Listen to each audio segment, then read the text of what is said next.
Hello everyone, welcome back to another episode of Happy Hour Stories. This is your host Ramin. I hope you all are having a great day. I'm having a wonderful day today because it's a nice Monday morning. Finally, a break from the blazing heat actually. और जैसा आज मौसम अच्छा है वैसा ही मेरे दिमाग में आज आइडिया भी अच्छा है. So today's video will be a little different. Well, काफ़ी ज़्यादा फर्क होगी नॉर्मली मेरी वीडियो से, बिकॉज आज की जो एपिसोड है या आज की जो पॉडकास्ट है वो बेसिकली एक सोलो पॉडकास्ट है. जी बिल्कुल, you heard it right.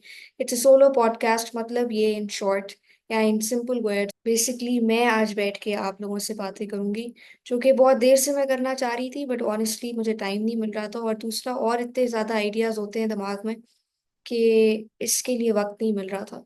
And I had few other episodes जिनको अपलोड करना था.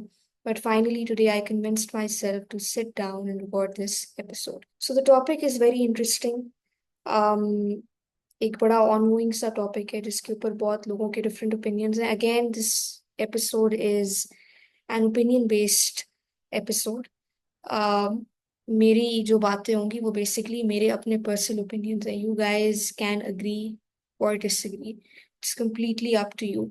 ये कोई वो बात नहीं है.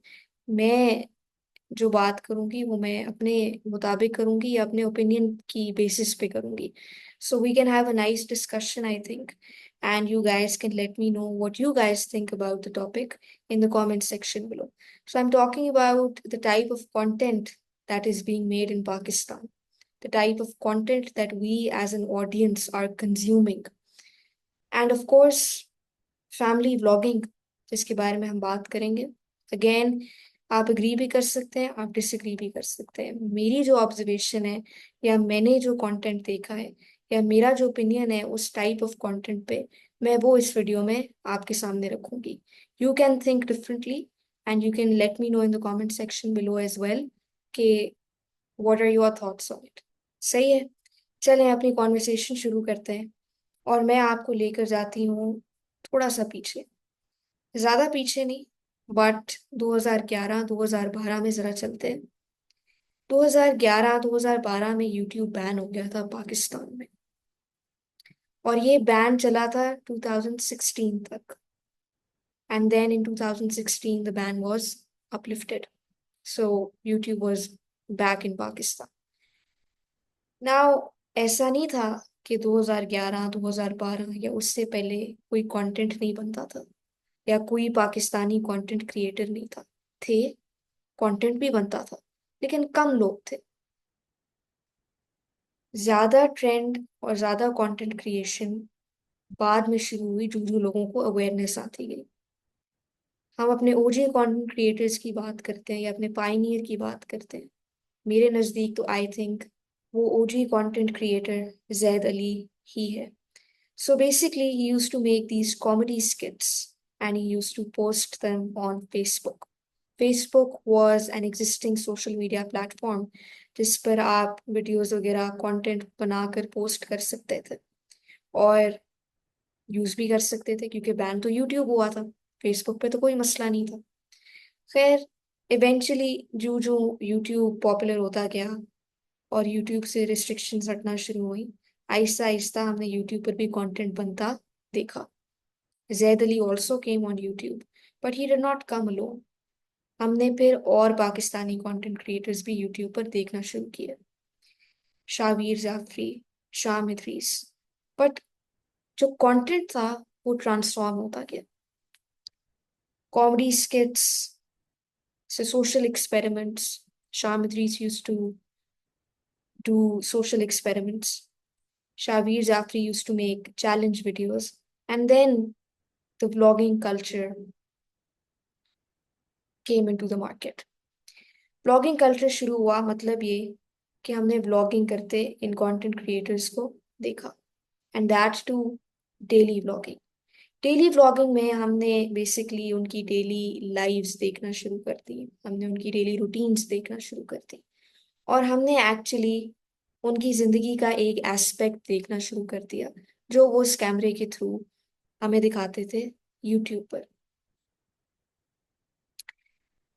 पाकिस्तान में, now these were Canadian based content creators. Pakistan में भी कंटेंट बनना शुरू हुआ। हमने यूट्यूबर्स देखे, हमने कॉमेडी स्किट्स देखी, जिसमें आई रिमेम्बर कराची वाइन्स था, दी इडियट्स था। इस तरह के कुछ कंटेंट क्रिएटर्स हमने पाकिस्तान में भी सामने आते देखे। देन केम 2019, तक सब कुछ ठीक चल रहा था। 2019 में मुझे ये लगता है दैट टिकटॉक ने भी बहुत सी चीजें चेंज की और बहुत इम्पैक्ट आया हमारे ऊपर, हमारी ऑडियंस पर, हमारी यूथ पर। TikTok came into being, and I think ज्यादा स्पेल या ज्यादा बूम जो है वो 2019 के बाद आया, जब हमने हर किसी को यूट्यूब पर भी देखा और हर किसी को टिकटॉक पे भी देखा। इसकी एक वजह ये भी है कि लोगों को अवेयरनेस आई, लोगों को पता चला कि ये प्लेटफॉर्म्स एक स्टेबल इनकम दे सकते हैं, या इन प्लेटफॉर्म से हम अर्न कर सकते हैं, and that too in dollars. So we saw many people on YouTube, और टिकटॉक पर तो हर कोई था ही था।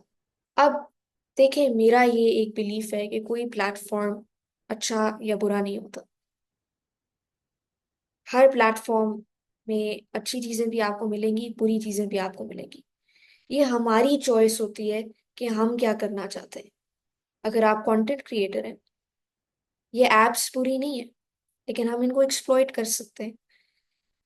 फॉर एग्जाम्पल, मैं कोई फजूल वीडियोस बनाना डिसाइड कर देती हूँ और मैं टिकटॉक पे या यूट्यूब पे डालना शुरू कर देती हूँ, तो वो मेरी चॉइस थी। मैं अच्छा कंटेंट भी बना सकती थी, लेकिन मैंने कहा कि नहीं, मैंने कुछ गलत कर।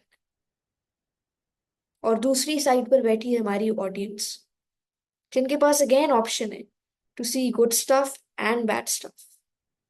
वो डिसीजन उनका अपना है, वो क्लिक उनकी अपनी है। वो अच्छी चीज भी देख सकते हैं, वो बुरी चीज भी देख सकते हैं। ये बात समझने की बहुत जरूरत है। लेकिन सैडली हमने देखा कि प्लेटफॉर्म्स जो हैं वो एक्सप्लॉइट किए जा रहे थे। अजीबोगरीब वीडियोस सामने आई, अजीबोगरीब टिकटॉक सामने आई, और ऐसी ऐसी चीजें वायरल हो रही थी जो कि नहीं होनी चाहिए थी। और मुझे एक सैड रियलिटी ये भी लगती है कि उन अजीब वीडियोस के कंपैरिजन में जब हम आर्टिस्ट्स को अपनी वीडियोस डालते देखते हैं, इतने टैलेंटेड लोग हैं, वो अपना जब टैलेंट एक्सप्रेस करने की कोशिश करते हैं, तो उनकी वीडियोस पे वो व्यूज नहीं होते, उनकी चीजें वो वायरल नहीं हो रही होती। जितनी हाइप हम फजूल से फजूल तरीन चीजों को दे देते हैं, तो कसूर हमारा भी है एज एन ऑडियंस, और कसूर उन कंटेंट क्रिएटर्स का भी है। बट खैर, आई थिंक हमने बहुत फास्ट फॉरवर्ड कर दिया, अब हम दोबारा जरा पीछे चलते हैं। 2016 में बैन अपलिफ्ट हो गया, वीडियोस बनना शुरू हो गई, आहिस्ता आहिस्ता हमने देखा लोगों को अवेयरनेस आ रही है, लोगों को पता चल रहा है कि हाँ भाई, ये भी कोई प्लेटफॉर्म है। And then people started earning from that platform, तो वो ज्यादा पॉपुलर हुआ। और अब हर एरा गैरा जो है वो यूट्यूब पर मौजूद है, almost, and everybody is making some sort of content. लेकिन कंटेंट जो है ना, वो ट्रांसफॉर्म करता गया। कॉमेडी स्किट से कहानी शुरू हुई, सोशल एक्सपेरिमेंट्स पर आई, चैलेंजेस पे आई, ब्लॉगिंग पे आई, डेली ब्लॉगिंग पे आई, और फिर फैमिली ब्लॉगिंग पे आई। यहाँ पर जो है मेरे मुताबिक काम थोड़ा सा खराब हुआ। फैमिली ब्लॉगर्स क्या करते हैं, मैं ये नहीं कह रही कि वो सही करते हैं या गलत करते हैं, but I am talking about the content that we see और the content that they make. So basically what a family blogger has to do, आपको हर रोज सुबह उठना है, अपना कैमरा उठाना है, आपने दिखाना है हाँ भाई मेरे घर में ये होता है, मेरे इस फैमिली मेंबर का ये नाम है, मेरे इस फैमिली मेंबर ने ये किया, मैंने ये किया, मैंने ये खाया, मैंने ये पिया, मैं सो गया, मैं उठ गया। 15-20 मिनट की वीडियो बनी, अट्रैक्टिव सा थंबनेल बनाया, टाइटल भी लिख दिया, यूजुअली क्लिक पेट, और उसको हमने यूट्यूब पर डाल दिया। अब उस वीडियो में क्या था ऐसा कि उस पर मिलियंस मिलियंस मिलियंस व्यूज हैं? ये मुझे आज तक समझ नहीं आया। आप लोगों को अगर समझ आता है तो आप लोग मुझे बता सकते हैं। बट आई डोंट थिंक कि कोई ऐसी चीज थी, मतलब एक बेसिक सी वीडियो थी। आपने अपनी डेली लाइफ रिकॉर्ड की, अपने घर वाले दिखाए और उस वीडियो को पोस्ट कर दिया। That is it. Do you think कि ये सही है? एंड डू यू थिंक कि ये एक गलत इम्पैक्ट डालती है, या यंगस्टर्स को, यूथ को गलत तरह इन्फ्लुएंस कर रही है? What is your opinion on it? कई लोगों का ये ओपिनियन था, कई कंटेंट क्रिएटर्स का ये ओपिनियन था कि फैमिली ब्लॉगिंग गलत है और हम अपनी फैमिली दिखा के पैसा नहीं कमाना चाहते। कई लोगों ने एक दूसरे का मजाक उड़ाकर उन लोगों का करियर खत्म कर दिया। इवेंचुअली ऐसी क्या मजबूरी थी उनकी, या ऐसा क्या चक्कर था कि उनका कंटेंट भी ट्रांसफॉर्म हुआ, चेंज हुआ, और वो भी फैमिली ब्लॉगिंग पे आ गए? कंटेंट क्रिएटर्स की ऐसी क्या मजबूरी है कि अपना ओरिजिनल कंटेंट छोड़ के उनको भी फैमिली ब्लॉगिंग की तरफ जाना पड़ा, और उनको भी अपनी फैमिलीज दिखानी पड़ी और व्यूज लेने पड़े? क्यों रेस है कि वो भी उसी फॉर्मूला पर आए? और याद रहे एक बात, कि इनमें से कईयों ने एक दूसरे को बैश करके डिफेम किया, उनका ऑलमोस्ट करियर खत्म किया, and they eventually ended up doing the same thing themselves. ये हिपोक्रेसी नहीं है? और मेरा सवाल सिर्फ ये है कि आपको एक चीज गलत लगती थी, आप उस पर पक्के थे, तो फिर आपकी रेस है कि ऐसी क्या मजबूरी आई कि आपको भी वही काम करना पड़ गया? और एक बात और, हमने कंटेंट जब ट्रांसफॉर्म करते देखा, तो हमने एक नई चीज भी देखी। हमने देखा कि रोस्टिंग बहुत शुरू हो गई है। मैंने कभी भी रोस्टिंग से ऑनेस्टली कभी अग्री नहीं किया, इस कॉन्सेप्ट से अग्री नहीं किया। आप वीडियो बनाते हैं, ठीक है, थोड़ा बहुत मजाक कर लें, वो भी उस बंदे की परमिशन के साथ होना चाहिए। आपने वीडियो बना ली, आप क्रिटिसाइज करें, पॉजिटिव रह के कर लें, कंस्ट्रक्टिवली कर लें, लेकिन इतना नेगेटिव ना हो कि आपकी वीडियोस में गालियां हो, धमकियां हो। ये रोस्टिंग नहीं है, और इस रोस्टिंग से मैं अग्री भी नहीं करती। ना मैं करती थी, ना मैं करती हूँ, ना मैं करूंगी। फिर प्रैंक्स भी हुए, दैट वाज फाइन। बट खैर, रोस्टिंग भी इवेंचुअली खत्म होगी, अब हम नहीं देखते। बहुत कम लोग हैं जो रोस्ट कर रहे हैं।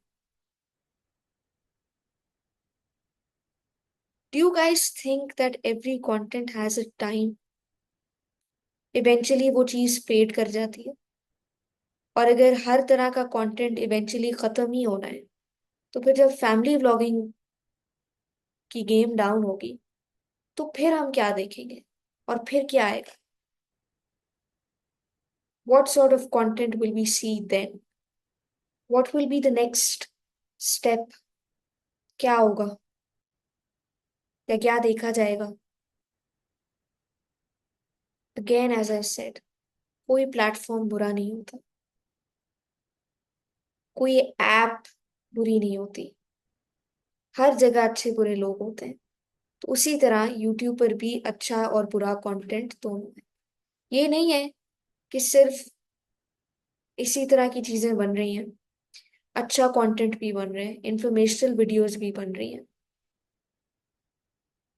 एंड एज आई सेड, कि हम किसी चीज को चलता देखते हैं तो हमें लगता है कि हम भी वो कर सकते हैं, और हम वो करना शुरू कर देते हैं। लेकिन हम इस बात को नहीं समझते कि हम हर काम नहीं कर सकते। हर किसी की अपनी नीश होती है, हर किसी की अपनी पर्सनालिटी होती है, और उसके मुताबिक आप अपना काम करते हैं। जिस तरह मुझे याद है, मुझे भी कंटेंट क्रिएशन का बहुत शौक था। लेकिन मुझे समझ नहीं आ रही थी कि मैं किस तरह का कंटेंट बना सकती। I was exploring ideas, I was trying to look into myself, और अपने अंदर ढूंढना चाह रही थी कि मैं क्या चीज अच्छी कर सकती हूँ। अपनी नीश ढूंढना चाह रही थी। मैंने एक दफा ब्लॉग करने की भी कोशिश की, और एक एडिटेड वीडियो इंट्रोडक्शन मेरे ब्लॉगिंग चैनल का, अभी भी वो वीडियो एडिटेड मेरे लैपटॉप पर पड़ी है। लेकिन मैंने उसको कभी नहीं डाला, क्योंकि मुझे नहीं लगता था कि मैं ब्लॉग कर सकती हूँ, क्योंकि मेरी पर्सनालिटी नहीं है कि मैं रोज सुबह उठकर अपना कैमरा उठाऊं, फोन उठाऊं, और अपनी पूरी लाइफ रिकॉर्ड करूं और उन वीडियोस में डालूं। मुझसे ये काम नहीं हो सकता था, इसलिए I stopped there and then later on I realised कि अच्छा, ये काम मैं कर सकती हूँ। मुझे नहीं पता मैं अच्छा कर रही हूँ, मैं बुरा कर रही हूँ, लेकिन मुझे ये लगा कि मैं ये कर सकती हूँ। ये बात मैं इसलिए भी कर रही हूँ बिकॉज जब हमने देखा कि पॉडकास्ट चलनी शुरू हो गई हैं, तो हर किसी ने पॉडकास्ट करनी शुरू कर दी। हर कोई पॉडकास्ट नहीं कर सकता, इसीलिए हमने देखा कि बहुत से होस्ट्स पर कंट्रोवर्सीज सामने आई, कंट्रोवर्सीज बनी, क्योंकि उनके तरीकों से लोगों को मसला था, उनके सवालों से लोगों को मसला था, उनकी नेचर से लोगों को मसला था, और उनकी इंफॉर्मेशन और उनके नॉलेज से भी लोगों को मसला था, जो वो अपनी पॉडकास्ट पर शेयर करते। आई थिंक कि अगर हम अपनी नीश ढूंढ लें, अपना एक स्पेसिफिक टैलेंट ढूंढ लें, और उसी के साथ स्टिक करें, और उस पर मेहनत करें, उसको इम्प्रूव करें, और एक ही तरह का कंटेंट बनाएं, और अच्छा कंटेंट बनाएं, तो आई थिंक हम बहुत आगे जा सकते हैं, या हम एक डिफरेंस क्रिएट कर सकते हैं। We can make a lot of difference, and we as an audience can make a lot of difference as well, अगर हम यूजलेस चीजों को देखना बंद कर दें, उस कंटेंट को फॉलो करना छोड़ दें। तो आपको क्या लगता है कि चेंज नहीं आ सकता? बिल्कुल आ सकता है, लेकिन स्टेप लेना पड़ेगा ना, और लेना बहुत जरूरी है। उसी तरह मैंने इनिशियली ड्रामा इंडस्ट्री की भी बात की, हम उनके लिए भी स्टेप नहीं लेते, उसके बारे में भी हम बात नहीं करते। क्यों रिपीटेडली हमें एक ही तरह का कंटेंट दिखाया जाता है टीवी पे, वही टिपिकल स्टोरीज, वही टिपिकल इश्यूज। हम उन डोमेस्टिक इश्यूज से निकल कर बाहर आकर कोई अच्छा कंटेंट क्यों नहीं बना सकते और दिखा सकते? Why do we have those same typical ideas that we see in every single drama on every single TV channel? And in their defense, the drama industry comes up with this point कि भाई audience देखना ही ये चाहती है, बदनाम audience है। भाई audience तो वही देखेगी ना जो आप दिखा रहे हो। आपने ऑप्शन कब दी? आपने कब डिफरेंट प्रोजेक्ट्स बनाकर दिखाए? हाँ, तब आपका गिला जायज है, आपका पॉइंट वैलिड है। आप कह सकते हैं कि भाई हमने ये इंफॉर्मेशनल प्रोजेक्ट्स बनाए, या अच्छे प्रोजेक्ट्स बनाए, लोगों ने नहीं देखा, व्यूज नहीं आए, तो हमने बंद कर दिया। बट हमारे पास तो ऑप्शन ही नहीं है, क्योंकि हमें ऑप्शन कभी दी नहीं गई। और बहुत कम अच्छे ड्रामाज थे जो थोड़े हटके थे, उनके अलावा क्यों नहीं आते? 2 साल में एक ड्रामा, साल में एक ड्रामा, क्यों वैसा बनता है? और ये कहना कि देखना ही ये चाहते हैं, मुझे ये लगता है कि ये बात गलत है, बिकॉज ऑप्शंस नहीं है। कब ऑप्शन दी गई कि हम उसमें से चूज करते और देखते? देंगे तो हम वो भी देख लेंगे। मैं ये नहीं कहती कि हर वीडियो में आप कोई बहुत अच्छी इंफॉर्मेशन दें, but come up with different stories. At least कोई एक ड्रामा, कोई 2 ड्रामे। ये समझने की बहुत जरूरत है, और स्टैंड लेने की बहुत जरूरत है, क्योंकि लोग रियलाइज नहीं करते कि ये चीजें बहुत इन्फ्लुएंस करती हैं लोगों को, नेगेटिवली इम्पैक्ट करती हैं लोगों को। इनका क्या असर है ऑडियंस की सोच पे, आप लोगों को अंदाजा ही नहीं है। This content has direct influence on the mindset of the audience, but we do not realize this. जिस दिन हम ये बात समझ जाएंगे, मुझे लगता है उस दिन बहुत सी तब्दीलियां आ जाएंगी. So with that being said, I would like to end today's episode. Again, ये मेरे personal views थे. आप लोग agree भी कर सकते हैं, disagree भी कर सकते हैं. It's entirely on you. This was a personal opinion based episode, तो इसको दिल पे नहीं लेना. And you all are free to let me know about your thinking and your opinions in the comment section below. Take care. I will catch you all in the next episode. अपना बहुत ख्याल रखें. अल्लाह हाफिज.